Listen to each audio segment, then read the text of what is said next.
ចឹងដោយមានការសំណូមពរពីលោកគ្រូអ្នកគ្រូ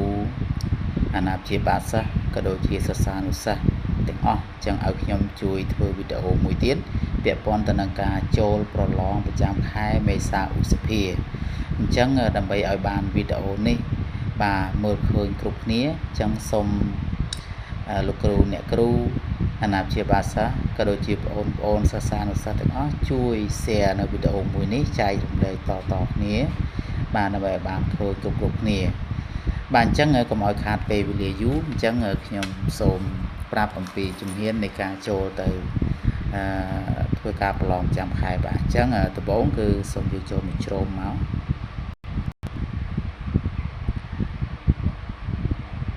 បាទអញ្ចឹងពេលមកដល់ជ្រុំហើយគឺយើងកន្លែងនេះយើងវាយពាក្យថា PLP បាទអញ្ចឹងវាយពាក្យថា PLP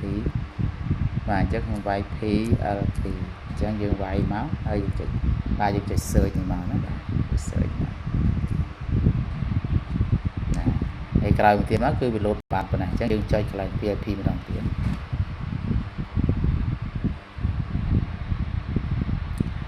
បាទអញ្ចឹងនៅពេលដែលយើងចុចចូលមកមានន័យថាឈ្មោះនោះគឺវានៅជាប់នៅក្នុង app តែម្ដងណាឈ្មោះសារនោះនៅជាប់ក្នុង app តែម្ដងអញ្ចឹង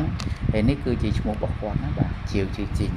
អញ្ចឹងនេះគឺជាកម្រិតថ្នាក់ទី1ទី2ទី3ទី4ទី5រហូតដល់ទី5 6អញ្ចឹងនៅពេលដែលយើងចូលប្រឡងអញ្ចឹងពេលយើងចូលប្រឡងគឺយើងចូលទៅលើឈ្មោះគាត់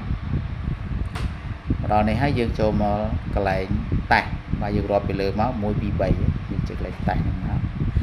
ហើយតទៀតមកគឺមានប្រភេទតេស្តច្រើនណាប្រភេទតេស្តច្រើនមែនតើហើយនេះប៉ុន្តែយើងចូលមកកន្លែងនេះប្រឡងចាំខែបាទចុចលើហ្នឹងមកបាទហើយតមកទៀតយើង scroll ចូលមកក្រោមមកនេះគឺជាមុខវិជ្ជាដែលគាត់ត្រូវប្រឡងបាទជាគាត់ត្រូវប្រឡងណាបាទគឺមានច្រើនអញ្ចឹងឧទាហរណ៍ថាឥឡូវខ្ញុំចង់ឲ្យគាត់ប្រឡងគណិតអញ្ចឹងយើងចុចមកកន្លែងគណិតនេះមកបាទអញ្ចឹងដល់ពេលចុចមកគឺវាលោតបែបនេះឲ្យយើងគឺថាបញ្ជាក់ការចាប់ផ្ដើមតែបាទហើយកន្លែងគឺប្រឡងប្រចាំខែមេសាឧសភាហើយនេះគឺជារយៈពេល45នាទីនៃការប្រឡងហើយមានបាទ40សំណួរហើយបន្ទុកដែលជាប់គឺចាប់ពី50ឡើងទៅបាទអញ្ចឹងនៅពេលយើងឲ្យគាត់ចូលប្រឡងគឺជាកន្លែងចាប់ផ្ដើមនេះបាទចាប់ផ្ដើមចុចទៅនឹងមកគឺវាចាប់ផ្ដើមលោតវិញ្ញាសាឲ្យហើយអញ្ចឹងខ្ញុំអត់បានចុចឲ្យគាត់ទេបាទអញ្ចឹងដោយសារខ្ញុំទុកឲ្យគាត់ធ្វើការប្រឡងខ្លួនឯងបាទ